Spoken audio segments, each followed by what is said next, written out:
अस्सलाम वालेकुम क्लास। इस लेक्चर में हम डेक ऑफ कार्ड गेम की एग्जांपल को ही कंटिन्यू करेंगे। तो जैसे कि लास्ट लेक्चर में आपको बताया गया था कि एक डेक में 52 कार्ड्स होते हैं।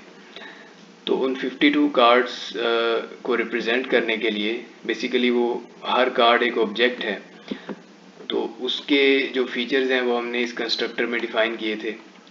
तो ये क्लास कार्ड के नेम से एक क्लास क्रिएट की थी और इसमें हर कार्ड के दो फीचर्स होते हैं, तो वो इस कंस्ट्रक्टर में हमने डिफ़ाइन कर दिए थे। इसी तरह उसके बाद हमने अपने कस्टमाइज वे में एक स्ट्रिंग डिफ़ॉल्ट स्ट्रिंग मेथड को ओवरराइड किया था। और similarly let's create objects.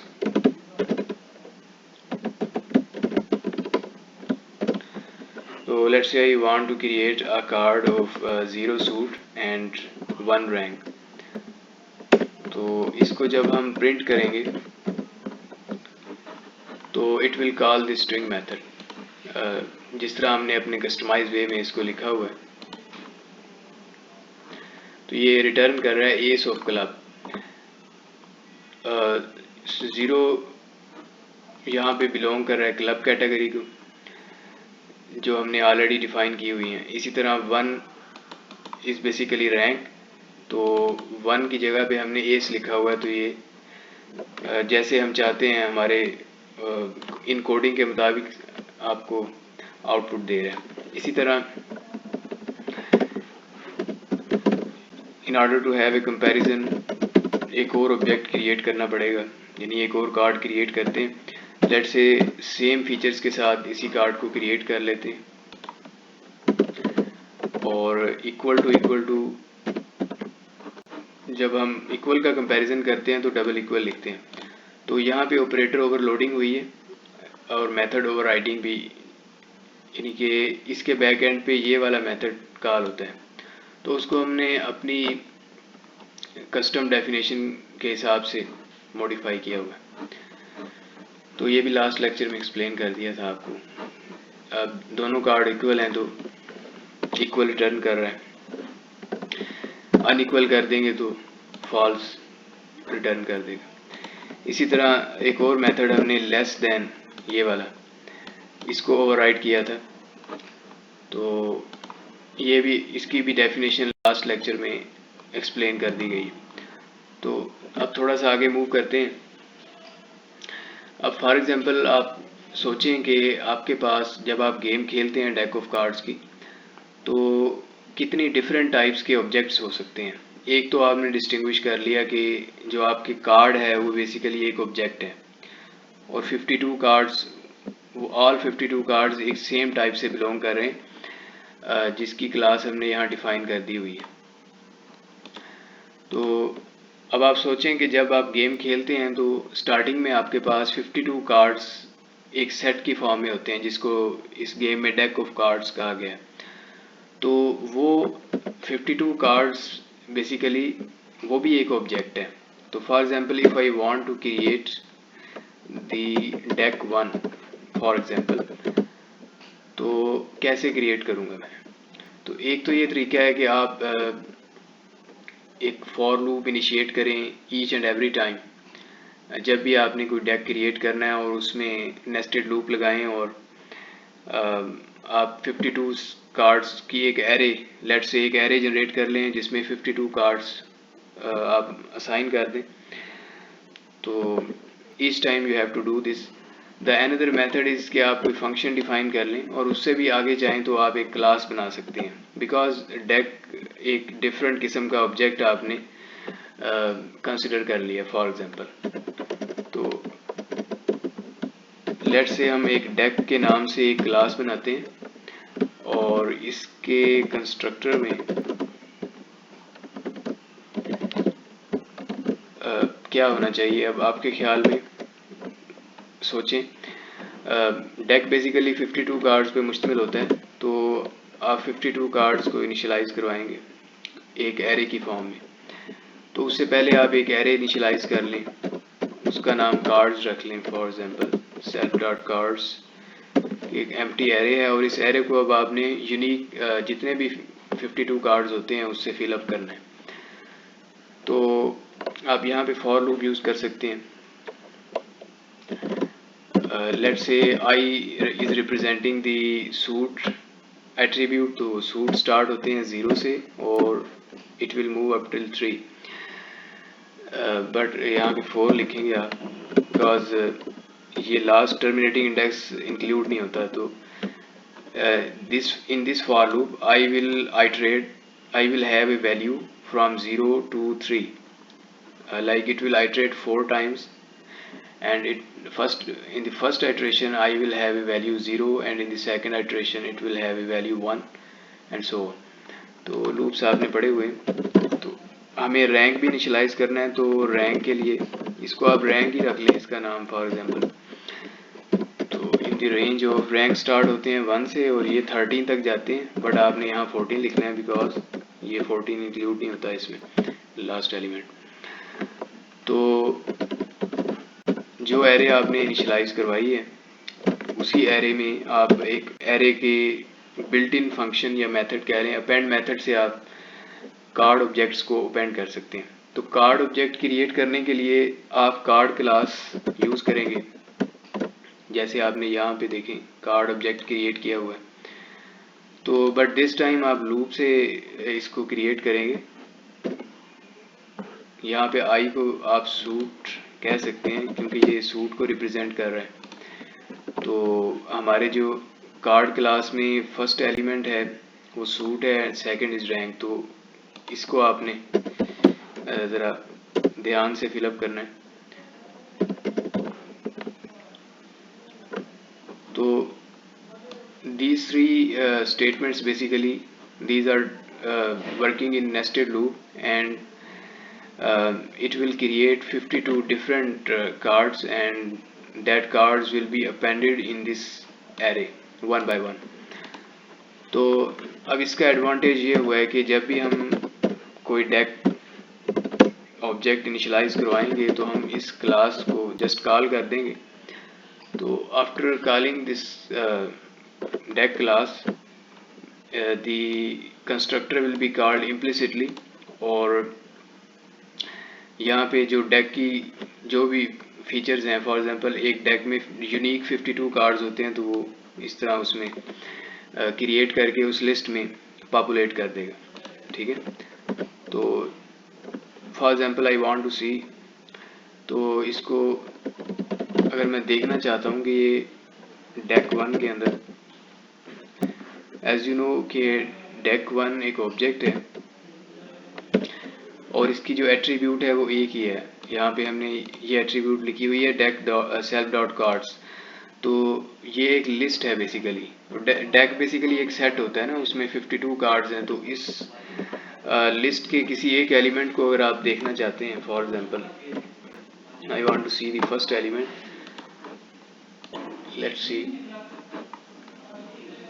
let's remove these objects from here।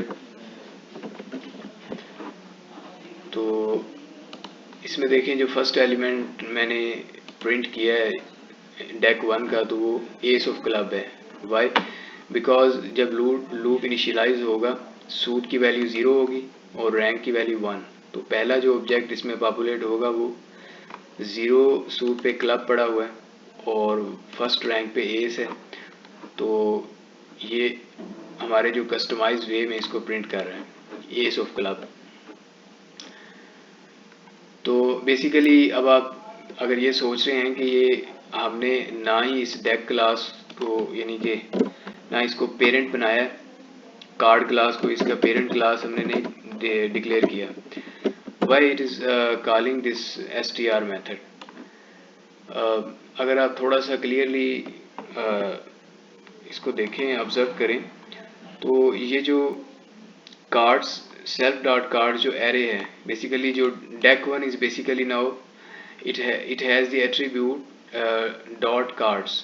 तो इस एट्रीब्यूट के अंदर जो ऑब्जेक्ट्स पड़े हुए हैं वो कार्ड क्लास से बिलोंग कर रहे हैं। ठीक है।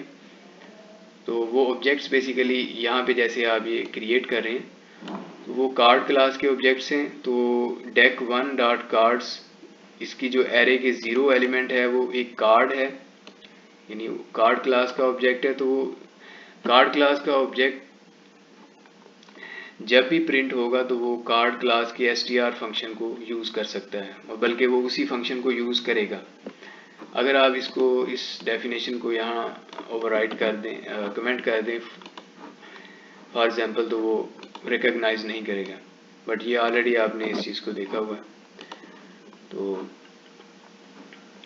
Let's move forward. तो लेट्स सी कि मैं चाहता हूँ कि इस डेक क्लास का अपना एक स्ट्रिंग मेथड होना चाहिए, यानी कि अगर मैं deck1 को प्रिंट करूँ, अभी तो ये मुझे मेमोरी एड्रेस बता रहा है, बट आई वांट टू सी कि deck1 के अंदर जो 52 कार्ड्स, या इन फ्यूचर जब गेम खेलते हैं तो डेक में से कार्ड कम होते जाते हैं, वो प्लेयर्स में डिवाइड हो जाते हैं। तो डेक में जितने भी कार्ड्स पड़े हैं तो मैं उनको देखना चाहता हूँ कि वो सीक्वेंस में प्रिंट हो जाए। तो उसके लिए इसका अपना हमें एक str फंक्शन डिफाइन करना पड़ेगा, लेकिन इसमें थोड़ा सा ट्रिक है, वो आपने समझना है। क्योंकि इसकी जो एट्रीब्यूट है कार्ड्स, वो एक एरे है और उसके अंदर कार्ड ऑब्जेक्ट्स पड़े हुए हैं, और आप उनको प्रिंट करने के लिए डिफरेंट मेथड्स हैं। बट एक मेथड मैं यहाँ पे एक्सप्लेन कर देता हूँ। तो एक तो ये तरीका है कि आप 1 बाय 1 उन कार्ड्स को एक्सेस करें। फॉर एग्जांपल फॉर लूप से कर सकते हैं आप। तो self dot cards, self dot cards का मतलब है कि फॉर एग्जांपल str मेथड, यहाँ पे अगर deck1 प्रिंट हो रहा है तो it will call this method, and this deck1 basically will be in the position of self, यानी कि जो भी ऑब्जेक्ट कॉल कर रहा है, प्रिंट हो रहा है, तो वो सेल्फ की जगह पे होगा। तो यहाँ सेल्फ का मतलब है deck1। तो deck1 हमने यहाँ पे एक ऑब्जेक्ट डेक क्लास का इनिशियलाइज करवाया हुआ है, और उसमें 52 कार्ड्स हमने पॉपुलेट किए हुए हैं। तो now this self dot card is an array of 52 unique elements, जो कि कार्ड ऑब्जेक्ट्स हैं, जो यहाँ पे हमने क्रिएट किए। तो इसके बाद फॉर लूप का आपको पता ही है कि ये जो एलिमेंट है ये इस एरे से आइट्रेट करेगा 1 बाय 1। तो 52 एलिमेंट्स से ये 1 बाय 1 आइट्रेट करेगा। तो लेट्स से मैं एक एरे क्रिएट कर लेता हूँ एम्प्टी। तो आई वांट के जितने भी ऑब्जेक्ट्स हैं वो सारे इस एरे के अंदर अपेंड हो जाएं, but let's see result dot append. But यहाँ पे जो ऑब्जेक्ट्स हैं मैं उनको बेसिकली उनकी जो स्ट्रिंग्स हैं जो हमने यहाँ पे डिफाइन की हुई हैं कस्टमाइज वे में, तो मैं उस फॉर्म में उसको इस एरे में स्टोर करना चाहता हूँ। अभी तो ये जो एरे है सेल्फ डॉट कार्ड्स की, इसके अंदर वो ऑब्जेक्ट की फॉर्म में मौजूद है, but I want their values, कि उन ऑब्जेक्ट्स की जो वैल्यूज़ हैं जो कि स्ट्रिंग्स हैं, लाइक जैसे हमने प्रिंट की थी जैक एस ऑफ क्लब, तो वो जो स्ट्रिंग की फॉर्म में इस एरे में स्टोर हो जाए ताकि मैं उनको देख सकूं। ठीक है, तो उसके लिए ये कॉल करने के लिए str मेथड को आप डायरेक्ट कॉल कर सकते हैं, और जो भी कार्ड्स ऑब्जेक्ट्स हैं, these cards basically this loop iterator that will iterate through all the objects in these cards array, जो हमने यहाँ पे ऑलरेडी पॉपुलेट की है by creating this deck1 object. तो इस स्टेटमेंट के बाद हमारे पास एक रिजल्ट नाम की एरे है जिसमें उन ऑब्जेक्ट्स की जो स्ट्रिंग वैल्यूज़ हैं वो स्टोर हो गई हैं। Now I want to print सारी की सारी वैल्यूज़ प्रिंट करना चाहता हूँ, तो बेटर एक तरीका है कि एक ज्वाइन मेथड आप यूज़ कर सकते हैं, स्ट्रिंग के लिए होता है। तो इससे पहले आपको कोई लेटर या करैक्टर देना पड़ता है कि जो स्ट्रिंग है, सॉरी जो एरे है, एरे उसके जितने भी एलिमेंट्स हैं उनको किस लेटर से आपने ज्वाइन करना है। फॉर एग्जांपल मैं /n से ज्वाइन कर लेता हूँ इसको। तो ये इस तरह कॉल होता है और इसका जो आर्गुमेंट है वो ये रिजल्ट एरे होगी। तो this method will basically it will iterate through all these objects जिनकी वैल्यूज हैं, for example jack of cards, ace of club and so on. तो उन सब ऑब्जेक्ट्स को ये आपस में कॉन्कैटिनेट कर देगा विद /n। ठीक है, तो /n इसलिए लगाया कि जब ये सारी ऑब्जेक्ट्स यहाँ पे आप प्रिंट करें तो एक ही लाइन में प्रिंट ना हो, तो हर नेक्स्ट जो ऑब्जेक्ट है उसकी वैल्यू नेक्स्ट लाइन में प्रिंट हो ताकि हमें देखने में आसानी हो। तो इसको आपने कन्कैटिनेट करके बेसिकली ये कन्कैटिनेशन के बाद अब आपके पास एक स्ट्रिंग बन गई है सारी। तो इस स्ट्रिंग को नाउ आप रिटर्न कर सकते हैं। ठीक है, तो आफ्टर दैट लेट्स सी कि अब डेक1 की क्या वैल्यू आती है। तो यहाँ पे आप देखें कि डेक1 ऑब्जेक्ट जो कि यहाँ पे 52 कार्ड्स यूनिक कार्ड से इनिशियलाइज हुआ है, उसको प्रिंट करने के लिए उसका अपना एक मेथड हमने डिफाइन किया है और वो मेथड हमें इस तरह कुछ रिजल्ट दे रहा है कि ये 1 बाय 1 लिस्ट के जितने भी एलिमेंट्स हैं, फॉर एग्जांपल पहला कार्ड ये था, दूसरा कार्ड ये था, तो जैसे हमने यहाँ पे पॉपुलेट किए थे कि सूट पहले सूट 0 होगा और rank will move from 1 to 13। तो अब देखें suit 0 suit is club, rank आपका 1 से 14 तक मूव कर रहा है। और इसी तरह उसके बाद सूट की value, this is how nested loop works as you already know. तो ये 52 कार्ड्स जो डेक1 के अंदर हैं उसको आपने यहाँ पे प्रिंटेड फॉर्म में देख लिया बिकॉज ऑफ दिस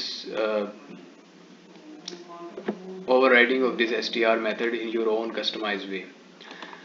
तो इसके बाद मूविंग फॉरवर्ड, फॉर एग्जांपल मैं एक और क्लास बनाना चाहता हूँ, लेकिन पहले आपको ये समझना चाहिए कि why we want to make that class. तो जब आप गेम खेलते हैं तो उसमें डिफरेंट प्लेयर्स हो सकते हैं। तो स्टार्टिंग में एक डेक होता है जिसमें 52 कार्ड्स होते हैं और वो कार्ड्स आप प्लेयर्स में डिवाइड करते हैं 1 बाय 1। फॉर एग्जांपल आप 5 कार्ड प्लेयर 1 को दे रहे हैं, नेक्स्ट 5 कार्ड प्लेयर 2 को दे रहे हैं। तो अब आप यहाँ से थोड़ा सा सोचें कि जो प्लेयर 1 है उसके पास डिफरेंट नंबर ऑफ कार्ड्स हैं। ठीक है, तो वो एक डिफरेंट प्लेयर 1 एक इटसेल्फ एक ऑब्जेक्ट बन गया। तो उसके लिए भी आप एक सेपरेट क्लास बना सकते हैं। तो मैं नाम इसका हैंड नाम रख रहा हूँ कि फॉर एग्जांपल ये हैंड इसलिए रख रहा हूँ कि इनहेरिटेंस चैप्टर में उसने आपकी जो थिंक पाइथन टेक्स्ट बुक है उसमें यही नेम रखा हुआ है, तो ताकि आप जब रीड कर रहे हो तो आपको इसमें कन्फ्यूजन ना हो। तो हैंड क्लास क्रिएट करते हैं और इसका जो डेफिनेटली हमें एक कंस्ट्रक्टर पास करना है। तो इसके अंदर भी आप कार्ड्स नेम की एक एरे क्रिएट करेंगे बिकॉज प्लेयर के पास भी वही सेम कार्ड्स हैं बट उसकी क्वांटिटी डिफरेंट है। तो I think this is enough. तो इसके बाद आप एक हैंड ऑब्जेक्ट क्रिएट कर सकते हैं। फॉर एग्जांपल इसको प्लेयर 1 कह दें, player 1 is equal to hands. तो इसके बाद now player 1 has its own initializer. तो इस स्टार्टिंग में बेसिकली प्लेयर 1 के पास कोई कार्ड नहीं होता, तो इसलिए इनिशियलाइज करते वक्त इसमें मैंने कोई कार्ड यहाँ पे पॉपुलेट नहीं किया। तो उसके लिए हम एक सेपरेट मेथड बनाएंगे, मूव कार्ड मेथड, वो अभी आप आफ्टर फ्यू मिनट्स देखेंगे। तो अच्छा, डेक क्लास के अंदर कुछ और मेथड्स भी डिफाइन करने की ज़रूरत पेश आ सकती है। फॉर एग्जांपल कि मैं इस डेक 1 के अंदर कोई कार्ड, इसमें से कोई कार्ड रिमूव करना चाहता हूँ, तो उसके लिए मुझे एक मेथड इसमें डिफाइन करना पड़ेगा, यूज़र डिफाइंड मेथड आप जिसको कह सकते हैं। फॉर एग्जांपल रिमूव कार्ड, तो कौन सा कार्ड रिमूव करना है उसका भी आपको पास करना पड़ेगा। तो सेल्फ डॉट कार्ड्स, ये कार्ड्स इसलिए है क्योंकि रिमूव कार्ड को जो कॉल करेगा फंक्शन वो डेक होगा, क्योंकि ये डेक क्लास का मेथड है ना, मतलब हम इसको इस तरह कॉल करेंगे deck one dot remove card let say. तो कौन सा कार्ड रिमूव करना है वो कार्ड भी हम इसमें बता देंगे कि कार्ड नंबर फॉर एग्जाम्पल जो 0 और 1, फॉर एग्जाम्पल फर्स्ट कार्ड हम रिमूव करना चाहते हैं। तो लेकिन इसके लिए आप ये देखें कि इस रिमूव कार्ड मेथड को डेक ऑब्जेक्ट कॉल कर रहा है, तो उस डेक ऑब्जेक्ट जो है वो सेल्फ की पोजीशन लेगा और जो कार्ड आपने रिमूव करना है वो अदर की पोजीशन लेगा, ठीक है। तो डेक ऑब्जेक्ट की बेसिकली फीचर्स में एक ही चीज़ है जो उसकी एरे है, तो हम उस एरे को एक्सेस करेंगे डॉट रिमूव। उस एरे में एक बिल्ट इन मेथड आप लिस्ट में लगा सकते हैं रिमूव, और आपने पहले पढ़ रखा है कि रिमूव मेथड बेसिकली एक आर्गूमेंट लेता है और उस आर्गूमेंट में आपने यहाँ पे जो अदर है वो पास कर देना, तो वो अदर आप यहाँ से पास कर रहे हैं। तो एज यू नो कि रिमूव मेथड अगर ये वाला ऑब्जेक्ट जो आप रिमूव करना चाह रहे हैं उस एरे से अगर वो उसमें है तो वो उसको रिमूव कर देगा, और अगर वो उसमें प्रेजेंट नहीं है तो वो एक्सेप्शन थ्रो करेगा। तो इन द स्टार्ट हमने डेक वन ऑब्जेक्ट क्रिएट किया और उसमें all the elements are present. तो लेट्स से देखते हैं कि ये रिमूव करने के बाद हम डेक वन को प्रिंट करते हैं। तो अब यहाँ पे देखें जो फर्स्ट एलिमेंट था वो रिमूव हो चुका है। तो इसी तरह आप कार्ड को ऐड भी कर सकते हैं, तो रिमूव कार्ड की जगह आप ऐड कार्ड का मेथड यहाँ पे सिंपली ऐड कर दें।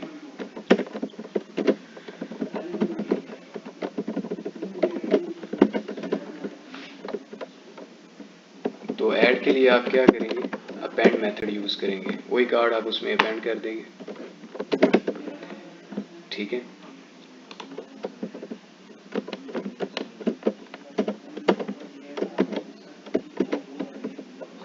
लेट्स सी कि ये कार्ड उसमें अपेंड करता है। तो डेक वन से जो कार्ड हमने रिमूव किया है उसी कार्ड को या कोई और ऐड कर देते हैं। अब ये ऐड कार्ड के नाम से है तो उसी से कॉल करेंगे आप इसको।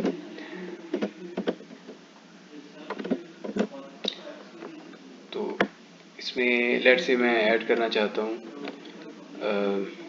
3 और 30। देखते हैं कि ये कार्ड इसमें ऐड हुआ है कि नहीं।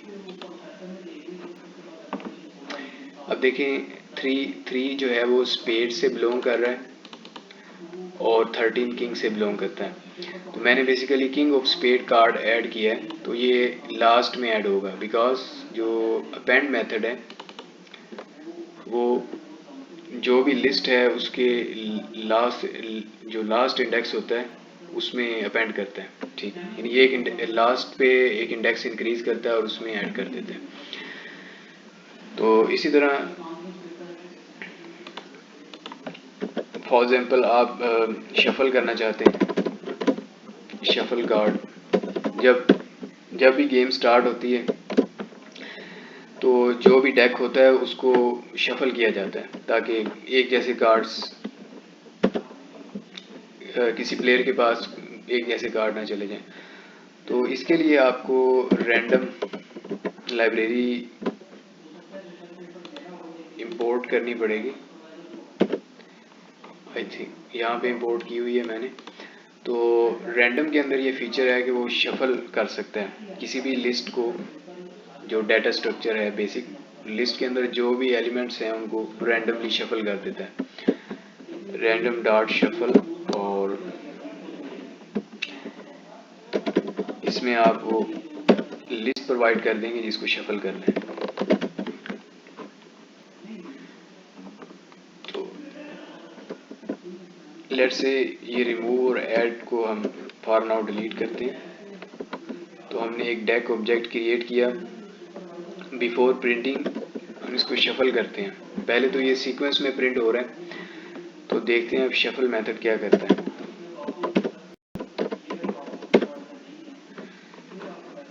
और शफल करने के बाद जब इसको प्रिंट करेंगे तो आप देखें सीक्वेंस चेंज हो गई, तो each time there will be a new sequence. तो रैंडम मॉड्यूल के अंदर ये फीचर है, वो उसको रैंडमली लिस्ट के एलिमेंट्स जो कि ऑब्जेक्ट्स हैं उनको रैंडमली शफल कर रहा है। तो गेम में आपको इसकी ज़रूरत पड़ सकती है क्योंकि स्टार्टिंग में आप शफल करते हैं। तो शफल के बाद एक इसी से मिलता जुलता मेथड है, अगर आप सॉर्ट करना चाहते हैं तो आप एक सॉर्ट मेथड डिफाइन कर लें। तो ये डिपेंड करता है कि आप what you want to do. तो उसके लिए जस्ट आपको पता होना चाहिए कि कौन से बिल्ट इन फीचर्स हैं जो आप यूज़ करके अपना टास्क परफॉर्म कर सकते हैं। तो ये मेथड्स यहाँ पे जितने भी डिफाइन किए हैं ये वन लाइन मेथड्स हैं। तो ये बेसिकली सिंप्लिसिटी के लिए हैं कि जो डाटा इनकैप्सुलेट करने के लिए हैं कि जो नेक्स्ट पर्सन इसको यूज़ करे तो वो इनकी डेप्थ में ना जाए। तो उसको बस ये मैनुअल में बता दिया जाए कि आपने ये मेथड कॉल करना है तो उसका ये आउटपुट आ जाएगी। If you want to shuffle तो जस्ट शफल लिखें। तो उसको इस तरह की चीज़ें इंपोर्ट करना और ये सारी चीज़ों की ज़रूरत नहीं होगी। तो डाटा इनकैप्सुलेशन का एक थोड़ा सा तरीका है, बट ये इट्स वेरी बेसिक, लेकिन स्टिल आप बेसिक से ही सीखेंगे। तो सॉर्टिंग भी रैंडम के अंदर ही एक फंक्शन है जो आप सॉर्ट कर सकते हैं।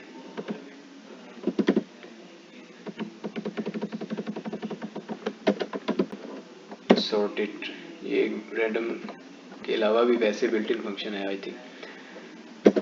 Self dot card.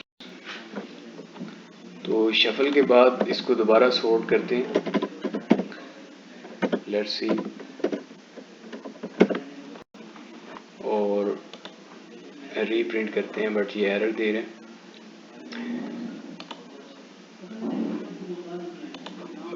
तो इसमें लेट्स सी बुक में क्या हुआ है। जी, आपने उसको कॉल करना है इस तरह,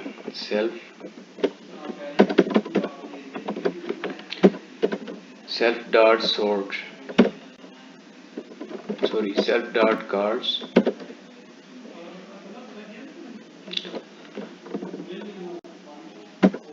डॉट सॉर्ट। तो ये सॉर्ट मेथड इस तरह कॉल किया जाता है। Still it's getting an error, कह रहा है कि missing one required potential argument.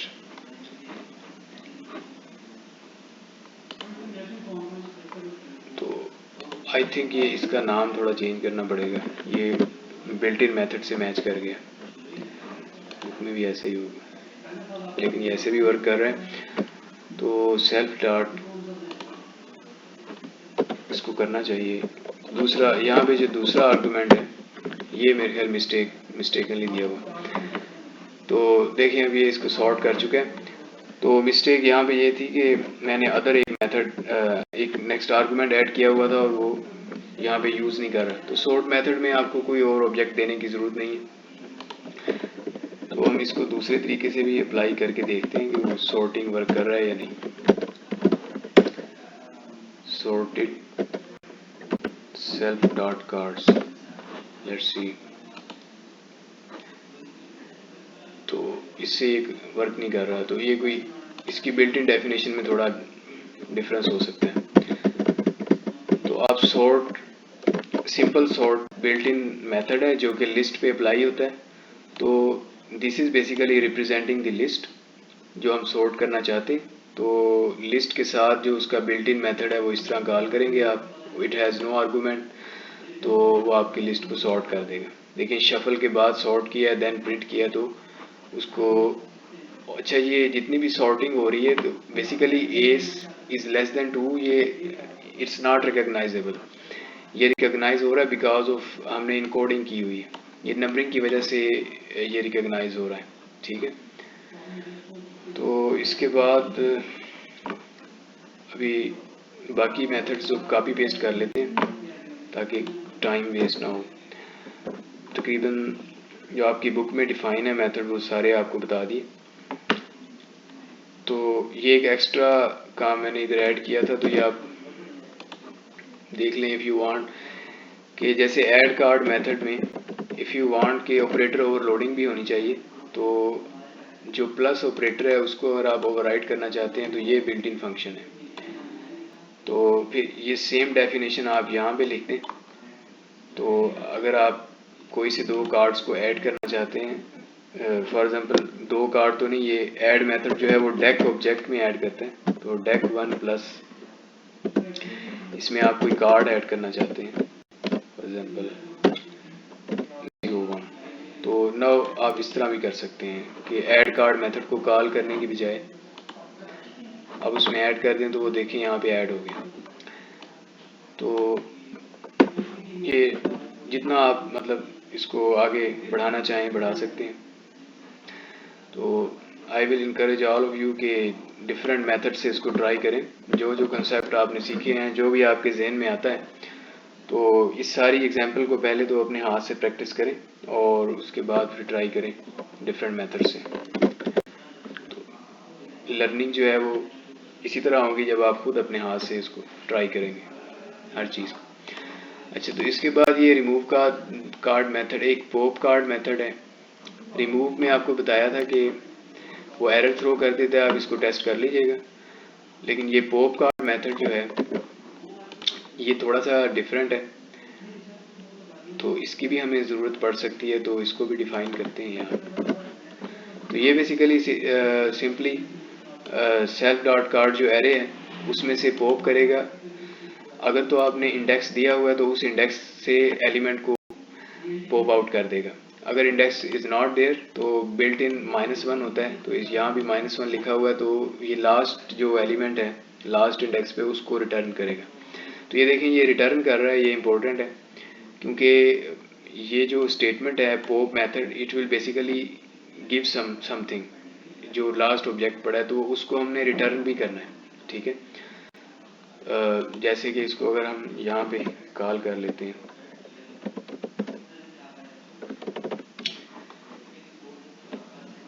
इसमें इंडेंटेशन का मसला आ गया।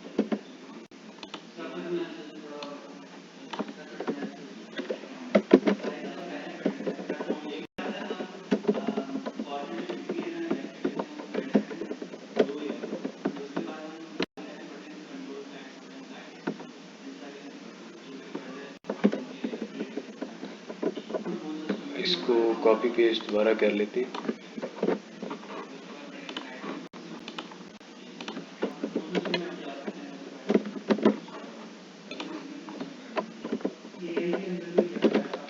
तो most of the errors because of indentation आ जाते हैं, तो उससे पैनिक ना हुआ करें, तो थोड़ा सा ट्रेस बैक करें तो पता चल जाता है। अच्छा, इसमें अब पॉप कार्ड मेथड को ये रिकग्नाइज कर लेगा आई होप। ठीक है, तो अगर मैं इंडेक्स दूंगा तो वो उस इंडेक्स से एलिमेंट को रिटर्न करेगा, अदरवाइज ये लास्ट वाला एलिमेंट जो है इसमें वो रिटर्न करेगा। तो इसमें देखिए जो भी लास्ट एलिमेंट था किंग ऑफ स्पैड वो उसने पॉप करके रिटर्न किया है और उसको हमने प्रिंट किया, तो वो यहाँ पे विजिबल हो गया।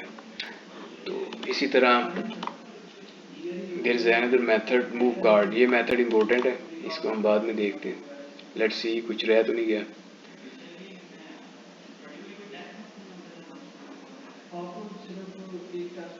अच्छा, तो इसमें मूव कार्ड मेथड को कॉपी कर लेते हैं।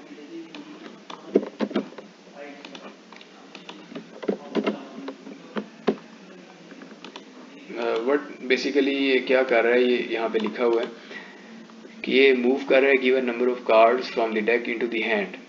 हैंड बेसिकली एक प्लेयर है, जैसे यहाँ पे मैंने क्रिएट किया है हैंड प्लेयर 1, तो ये प्लेयर 1 को जितने मैं कार्ड देना चाहता हूँ वो यहाँ पे ऐड कर दूंगा और प्लेयर 1 का रेफरेंस यहाँ पे होगा। तो ये देखें प्लेयर 1 फॉर एग्जांपल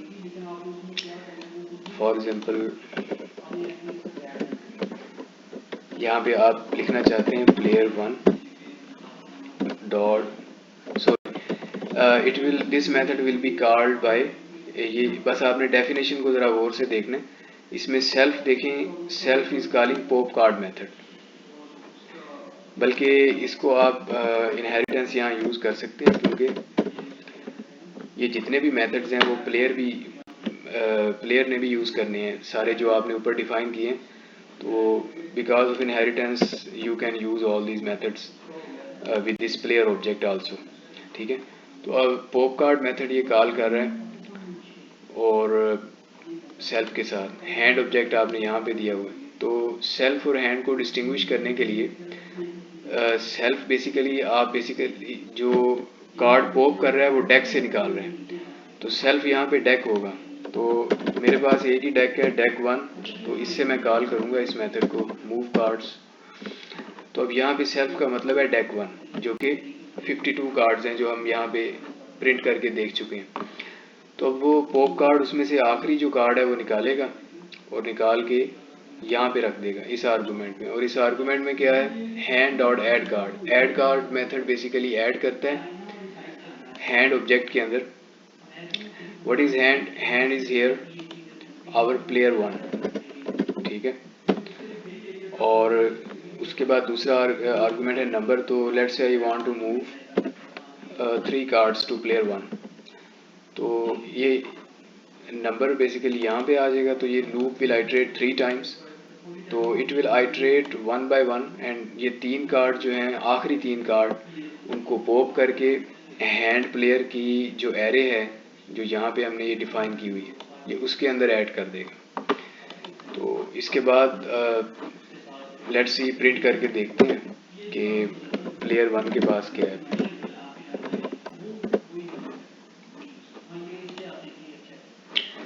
तो ये देखें प्लेयर 1 के पास 3 कार्ड मूव हो चुके हैं, लास्ट 3। तो इनकी सीक्वेंस ऑर्डर चेंज हो गया।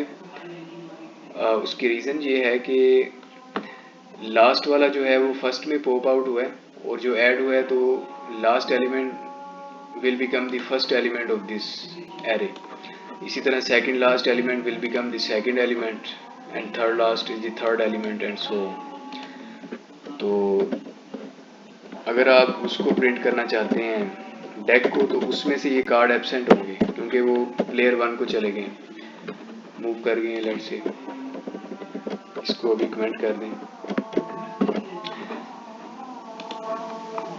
तो यहाँ पे देखें लास्ट 3 जो कार्ड्स हैं वो एब्सेंट हैं, बिकॉज ये this is the beauty of object oriented programming, जिसमें आप सिस्टम को क्लासेस में और फिर वहाँ से ऑब्जेक्ट्स डिफाइन करते हैं, डाटा इनकैप्सुलेट हो जाता है। अब इसको जितना मज़ीद आप एक्सटेंड करना चाहें कर सकते हैं। You can create any number of decks, any number of players. You can use that the defined user-defined methods and even the overridden magic methods. तो आई होप कि इस एग्जांपल से जो प्रीवियस कंसेप्ट्स आपने सीखे थे वो काफ़ी हद तक क्लियर हो गए होंगे। तो let's meet in the next lecture. अल्लाह हाफिज़।